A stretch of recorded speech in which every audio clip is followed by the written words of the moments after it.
Makeup and cosmetics are not basic necessities of life. Most of us save money to buy expensive makeup products. Makeup expresses everything about a person's personality, even their mood.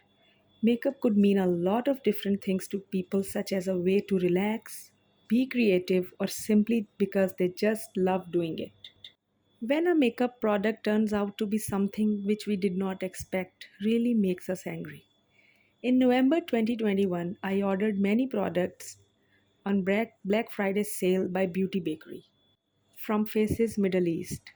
I tried them all but two products, Crumb Cake Eye Cream Shadow and Black Milk Gelato Gel Eyeliner, did not perform well at all. They were very dry and really failed to perform.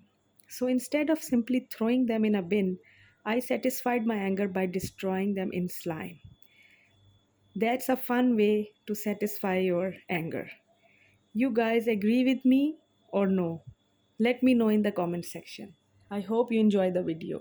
Thank you.